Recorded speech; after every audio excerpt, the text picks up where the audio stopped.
All right, good evening. Welcome. Sorry to interrupt you guys. Didn't mean to scare you. This is the City of Bangalor's Planning Board meeting for October 7th of 2025.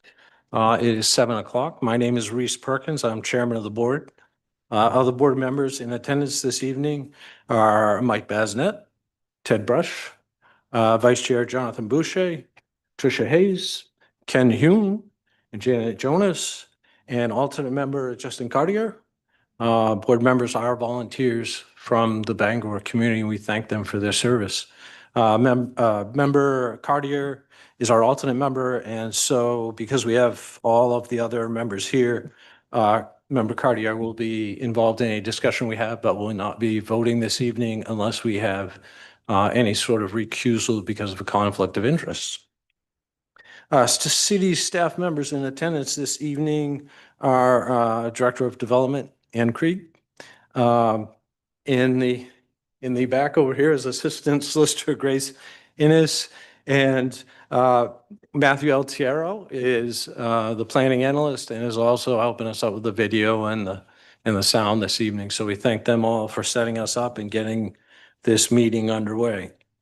So first thing on the evening's agenda is old business, where we consider meeting minutes from past meetings. The one to consider this evening is the September 16th, 2025 meeting. So I ask the board members if they have any comments or modifications or needs to change anything from that meeting in those minutes.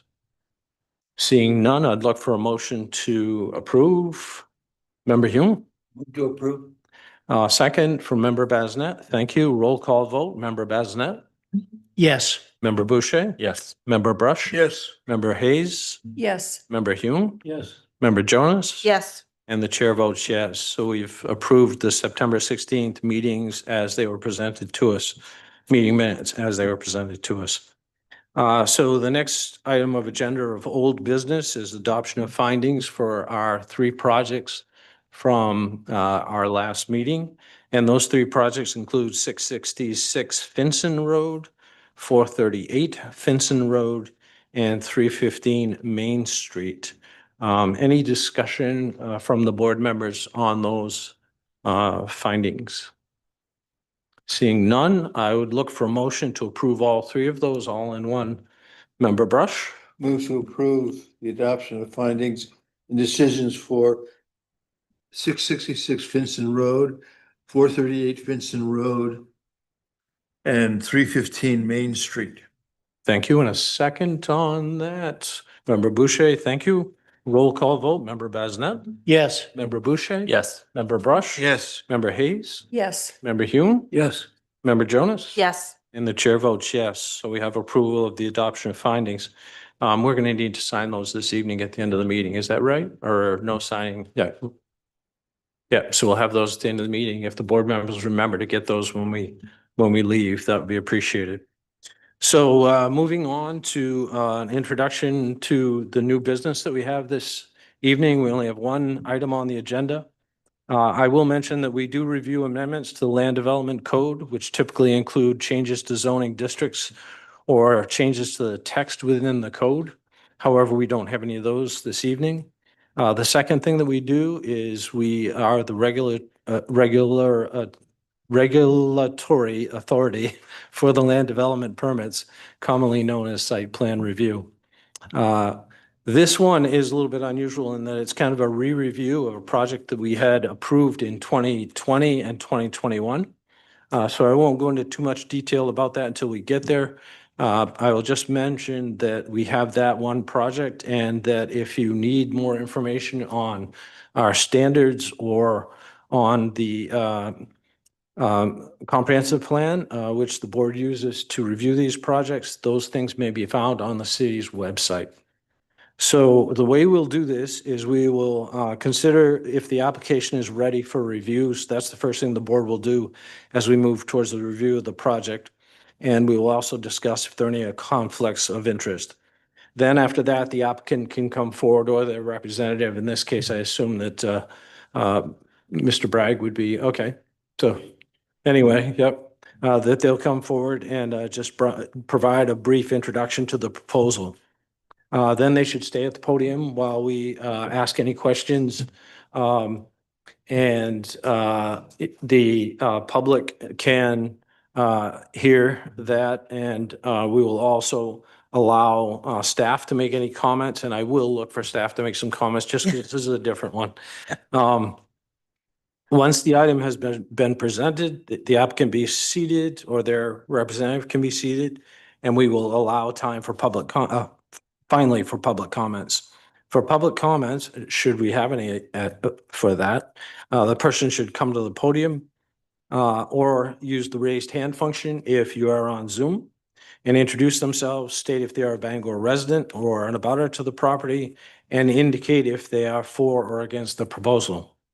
It is also helpful if you present your thoughts based upon city codes and standards and/or the comprehensive plan, as these are the primary documents used by the board to make our decision. Once the public comments are completed, we will close that item to public comments. We specifically ask that all public comments would remain respectful and considerate of others. Then the board will deliberate on the proposal, have any discussion. A decision will then be read aloud and voted on. Once the decision has been made, the applicant has the right to appeal the decision to the Superior Court of Maine. Once a project you are interested in has been reviewed, we would ask that if you leave the meeting, which you may, that you would just be respectfully quiet while we continue other discussions that we may have after that. So with all that being said, our new item this evening is a land development permit application for a minor site plan revision for a subdivision permit extension at a property located at 35 Milford Street Extension. So there's a lot of words in there, and a couple of extensions makes it confusing, but and it's at map lot 045009E in the multifamily and service district. The applicant owner is Penquist Cap Incorporated. So staff has indicated the completeness of this application and that it is ready for board review. Fees are documented and paid. The applicant's standing has previously been confirmed. Are there any concerns with the application completeness or conflicts of interest from the board? Member Brush? Yes, in the staff memo, the description of the project is a request for a one-year extension on the project completion date. However, in the application, it shows 2 years. Completion date 2026 versus 2028. Yeah, that was an error, so it's 2 years is the request. 2 years, not Yep. 1. You. Thank you, Director Krieg. Other board member comments or concerns on the application completeness? I see none. So I'd look for motion on application completeness. And you can find that sort of outlined in the procedural background under item 3. Member Brush? Mr. Chair, I move that the board finds the application was deemed complete on October 7th, 2025. The applicant paid all applicant fees for Exhibit 2, and the proposed project is a minor site plan revision. Thank you. Do I have a second on this? Member Boucher, thank you. So roll call vote on this. Member Basnet? Yes. Member Boucher? Yes. Member Brush? Yes. Member Hayes? Yes. Member Hume? Yes. Member Jonas? Yes. And the chair votes yes. So we have gotten through application completeness with no issues. So I'd ask the applicant's representative to come forward and just kind of give us a brief introduction to this. We've got a lot of the information, I think, in our packets, but still it'd be good to hear it. And then we'll ask you questions as we may have, and we'll also at some point let staff sort of talk to us a little bit. Go ahead. My name is Peter Naya. I think Penquist on our request of the extension of the site plan approval. If there are any technical questions, we do have Brandy here and chime in if needed. But this is a very straightforward request. We received site plan approval back in 2021. We are now requesting that gets extended to 2027. It just took a total amount of time to square away all of the financing issues. Excellent. Easy enough. Yes, good. Board members, stay on up for the moment. Board member questions of the applicant? Member Bazinet? Is the funding in place now?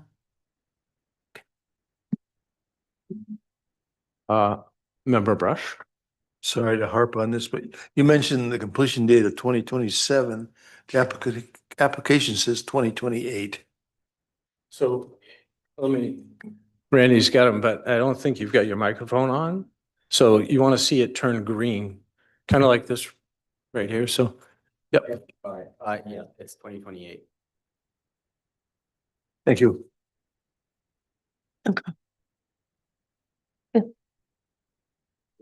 Yeah, that's fine. Any other, I'm sorry. Any other board member questions or comments on that? Staff comments? Because again. Yeah, this is, I know I seem to have all the unusual projects coming before you during this time. This is an unusual request. Typically, extensions are granted at a staff level, but at a certain point, it has to come back to you, and that's why this is back to you. Because we do extensions a lot with projects, due to funding issues, construction issues, bidding issues. There's all kinds of reasons why we have granted extensions in the past, but this is a little bit unusual because it took them a little bit longer than the ability that we have at a staff level to grant an extension, and that's why we had to bring it back to you. Thank you. Yeah. Member Cartier, you had your hand raised for a moment there. Member Jonas. Oh, yes, member. He saw me. We can see each other. Yeah, sure. I just have a quick question because this came before the board, before I came on board and before I actually even lived in the city. So just a couple of questions. So I went back in the Wayback Machine to read the minutes from when this was approved. And I noticed there was a good deal of discussion regarding the traffic patterns and the fact that it coincides with with a school and access to the school. And I was wondering if, and because that was during COVID, there wasn't actually an ability to take an actual count at the time. So I wonder if that has been revisited at all since we can now actually count vehicles because people are going to school these days. Wayne Bragg from Carpenter Associates, and there was a bunch of discussion regarding that because the entrance is shared with Mary Snow primarily. So there is, as we speak, always a rush around the time school gets in and about the time the school gets out for about a 20 or 30-minute period. At the time, it was John Terrio that took a look at that traffic circulation for us. We have a very similar problem at most of the schools in Bangor. The project is currently under construction. The current application is good until April of 26. So we won't really see anything until it's open. But certainly, Ankos will take a close look at that and try to improve that the best they can. That's the reason it's 2 years, because it's a 2-year extension from 26. So there's no indication of what that date really is. It's really until 28. Okay. So I guess my other question is, are the traffic calming measures that were requested still expected to happen? Yeah. And is Penquist providing that or is the city providing that? Penquist is okay. Yeah, the crosswalk is already in, right? The lighted, that was one of the requirements, was to do a lighted crosswalk. Right. Yeah, so just a little bit of an update. Last season, there were funds available to put in basically the infrastructure along Milford Place extension. We were trying to get that out of the way to try to limit the that school and the traffic congestion at that location. That's all in place now. They're still obligated to overlay the whole road at the end. But again, most of that tough work is done. The overlay should only take a day or two. Awesome. Thank you. Most of the activity going on right now will be on the site proper. Thank you. Member Hume, did you have a question? Yeah, I recall when we approved this the last time, this room was full of people, particularly butters and that kind of thing. There was a bunch of questions about the traffic on that road and some neighbors and the city engineer at the time cited numerous traffic studies indicating that that's why we approved it. It was. Thank you. I must have missed something along the way because I just want to be clear. So the project has started. Yes. Okay, that was, The reason for us coming back now is because it's going to expire before we're going to complete the project. So we wanted to make sure we had time to do that, not get ourselves in pinch. okay, right. Excellent. I don't want to speak for Peter or Larry, but I do think the goal is to have the construction primarily done in the end of 2027. Again, since we could ask for a little bit more, we asked for years not to have to come back again. Thank you. Other board member questions? I wanted to just clarify a little bit if I could, because I struggled again, because it's something new and different. And there was reference in our documents to 165, 113E. If Director Krieg, if you could just kind of confirm this for me, but it seems as though most all of 165, 113E is really what you were talking about when you said that staff commonly approves extensions. And that's what that says, that the Code Enforcement Office commonly approves extensions typically of a year at a time. And as long as the applicant can show that there's good reason for that, it happens at the Code Enforcement Office level. But that 165, 113E says that's as long as it's not involving a subdivision. And if it involves a subdivision, it's 165, 113EG. So we go several iterations deep into our paragraphs. And if the project is a subdivision, which this is, it must be reviewed by the planning board under the provisions of 165, 126, provided that no changes are proposed to the plan and the zoning for the property is not changed. And so I just in general wanted to know that if that's what we're doing right now, Yeah, it's because of that requirement. And the reason why, you have a time to complete a project is in case the city did change the zoning. And so, you have this project that never started and then the zoning changed and now that project wouldn't be able to be built and you're in this weird limbo period. So that's why that's why you do have a requirement in the beginning to have a time that they have to complete the project. But in this case, the zoning hasn't changed that would affect the project at all. So, so that's why, staff is amenable to, recommending that you grant the extension. okay, thank you. Yeah, I mean, to me, it's kind of like, I'm tripping over myself like I was at our last meeting, because it seems like 165 takes us right back to the way we normally approve a project, but it seems nonsensical to reapprove a project that we've already approved and that is half done or whatever it might be at this point, right? Right, there's been no modifications made or anything like that that Right. would cause, a findings, and a decision that you normally would do. Right. And so as long as you're comfortable and legal is comfortable, thank you, that we're not getting ourselves into trouble doing it the way we're doing it, then that seems adequate to me. I'm hearing that. So, okay, good. Thank you. So I will open this up to public comments at this point. I mean, there's really nobody here since I scared everybody off there in the beginning. Is there anyone on Zoom that we have? So we have no one on Zoom. So I will close this to public comments, seeing that there was none. And do board members have any other concerns at all before we move forward with the decision? And I will just mention that the decision is a bit unusual because of the way we're doing this. And so we would, correct me if I'm wrong, but we would vote on the entire decision, including that part one, right? Ann? That's correct. Yeah. So I would ask for a motion on the approval of part one and the decision all as one.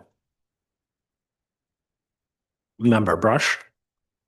Mr. Chair, I move the board finds that based on exhibits 3 through 5, the applicant satisfied section 165-113E2 of the Land Development Code regarding minor revisions for the extension of the land development permit expiration date. And therefore.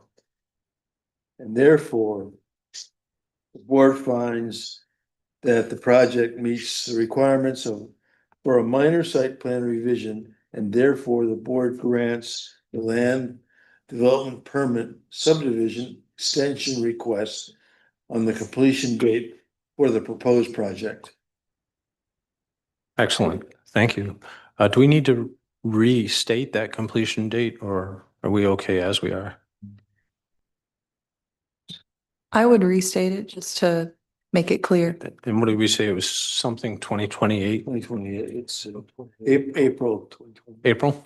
April 12th, 2020.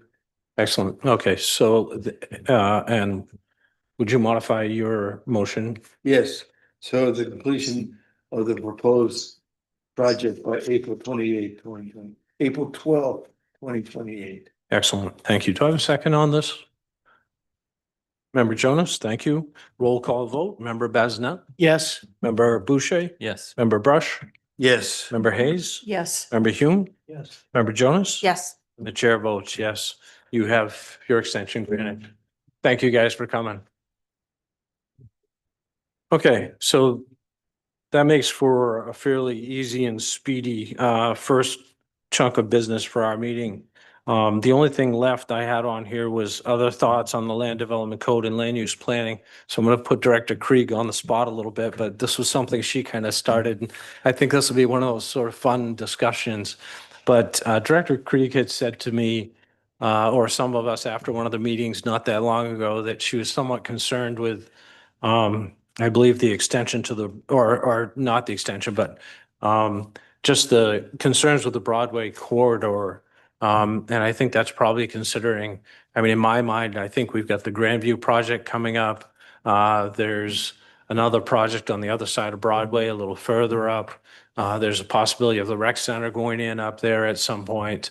Zone Radio has a piece of land or had a piece of land that we approved zone change on that. So there's been some movement of projects in that area, which I think is probably at least some of what has caused Director Creed to have some concern with just that whole corridor. Do you want to talk about that a little bit? Yeah, I mean, just what you said, you know, there's the good news is a lot of people want to be in Bangor with their business and but there's also, you know, limited places where they can go. So we're finding that there's more of a push, a lot more interest in commercial development in Broadway. I mean, you saw like the car wash that kind of got in there, you know, over by the Starbucks, you know, like people are finding, you know, any location they can to be part of that corridor. Cause I mean, if you've sat in traffic in that area, you know, the trips per day are pretty high. So, you know, it's definitely a place where commercial, operations want to be. So the question is, you know, how do you see that over the next decade? I mean, we talked a little bit about it during the comprehensive plan that, you know, we saw that sort of intersection, you know, sort of past Hudson there as one sort of node of commercial development. But what happens beyond that? And, you know, what happens between that area and, you know, the other side of Hudson? Member Bazinet, you had your hand raised. When did they outlaw right on red at that intersection with the Starbucks and Walgreens, right on Broadway? You can't go right, red, To go into, to exit onto oh, Broadway. when you're leaving Hudson, there's a sign, right? Yeah, This is School Street. this is, Yeah, so if you're in the Walgreens parking lot and you want to go left, And I think it's the same directly across the street. Mhm. If you're exiting from Hannaford, you can't go right on Red anymore. And Oh, I know why. When the DOT granted their permit to Starbucks, there was a lot of offsite improvements. You might remember when you permitted that. And I think that was part of their review, was that there would be no turn on red. It's pedestrian safety. so there's a digital sign there now, but Yeah. at least people of my age were looking for the old red street sign. Right. And the digital sign is not very definitive in terms of, if you gotta be looking for it, is what I'm Mhm. kind of getting at. And, you know, now that I know that it's there, I follow it. But first couple of times, I didn't see it because it didn't have the typical, you know, signage there. It was digital. So just things that we're, you know, working our way through. But Yeah. the message wasn't really clear. Okay. Member Cartier. So I'm at that intersection almost daily, and that right on red is permitted sometimes, because sometimes that light is off. Oh, Does it sign Sometimes change? it does change. Yeah. It does change depending on whether a pedestrian has hit the button to turn the crosswalk on, depending on where the light is in the cycle. They've added some safety measures to it, obviously, you know, where I'm there almost daily and it didn't make sense to me, but as you see it and you start to see it develop, you notice when the other lights let out, the right on red comes off. So that when that traffic's arriving, it's not allowing the people to go right on red, or, you know, the sign is lit up. But when those lights have cycled through, and I don't know if there's sensors or anything that are with that as well, there's certainly a lot of cameras that have been added to all of those intersections. But you can see that the flow has been improved, and that longest light in Bangor, which was the left coming off of Grandview onto Broadway, is now a censored light. So if you creep up to that real slowly and continue moving, it changes for you.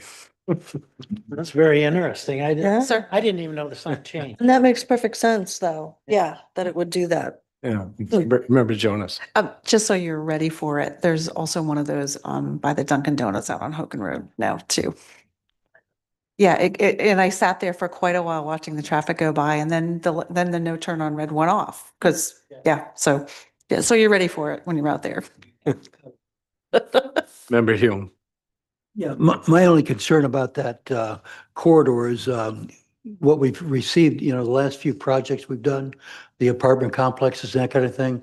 You know, if there was any way of broadening Broadway between Hudson Avenue and Broadway Storage, where it broadens out again, that would solve a whole bunch of problems. But I don't know, that's probably a state or federal project that would take eons to do, Yeah. and a lot of money, but that's, you know, every time we approve something there, these people turn out in droves Mhm. talking about the traffic, and it's only gonna get worse. Yeah. And even though John Terrios presented us with lots of traffic studies, you can see it happening. The folks up at Chin Hills had Yep. some traffic issues with that area. And I think the state was gonna put in a median strip, right? At some point. Yeah, Yeah, I'm not sure. that's a planned project. Let Member Jonas go first. Well, and I also, recently was when we were approving the Dollar General project there on the outer part of Hogan Road. Hogan Road, sorry, I got that on the brain, Broadway. We had a lot of folks come in from the neighborhood behind there telling us how impossible it is to turn left coming out of their neighborhood. So I think that we probably need to consider this all the way out to where Canduskig Avenue meets Broadway. Yeah. Yeah, I remember this got brought up at one of the more recent projects that we discussed when Jefferson Davis was here. And as I recall, the way he put it is they're constantly looking at the traffic on Broadway and considering changes that might be needed in the future. And I think that's a combination effort between us and the state DOT. And so, I mean, we've got the bridge project down in there, which is kind of finally getting close to the end, and I think that will help things down there. But definitely, I feel bad for the people on the condos up on the hill, because it is really hard to take a left out of there, especially at certain times of the day. But he said when they last looked at it, traffic didn't justify putting like a light in, which is what I think they would like, and probably someday will happen. But there's got to be enough of that traffic up there to sort of justify some of the costs that we have to do those things. Any other comments on that? I mean, I think this is what you had that off, yeah. I think this is what the comprehensive plan does for us. This kind of reminds us that that's a corridor, and we need to sort of keep it in mind and think about it as we do our projects. If nobody has anything else on that, I like these discussions. We've done them a little bit in the past, and it's good to have these conversations. Anyone else have any comments on anything else, Member Brush? Yeah, we have a meeting in November and November 4th, and that's election day. Yeah. So I already have a conflict with that. I've been asked to work at the election, but I do too. I'm Representative, working yeah. that evening. There's a couple others of us here who have a bit of a conflict as well, I think. Yeah. So, yeah, Yeah, I mean, we can, I don't know if we have any pending applications for that meeting, but we can try to either not have that meeting that night, maybe do the following Tuesday. If something comes in where the applicant is time sensitive, we could ask you to meet the following Tuesday instead. So that would be the 11th, which is a federal holiday, so it would be the 12th. yeah. On Wednesday. Yeah, which may be tricky with other meetings, but I remember we had the same problem. I believe it was last year or the year. It was. Maybe it was last Yeah. year. We both. I mean, when we do your calendar next year, I would like to recommend that you don't have a meeting on election day, because it will always follow on election day. Right. So, and a lot of communities do that. They don't have, regulatory meetings because they want people to go out and vote and Yep. participate, so. So let's say we're not gonna have a meeting on that night. Yeah, and if we need to, if it's okay with your schedules to go to the 12th, which it would be a Wednesday, we could do that. Yeah. If something comes in that's time Yeah, sensitive. why don't you let me know if Yeah. it happens, and we can talk about it, and we can get a hold of everyone and make sure we can Yep, get a quorum and so forth. okay, Yeah, and we would need to verify we can get a meeting space, yep, because that's always ended up being a bit of a problem for us as well. right, right. Yep. Okay, we'll look into that for you. Good. Thank you. Yeah, thank you. Anything else? Seeing nothing else, it is 7:32. This meeting is adjourned. Thank you, guys.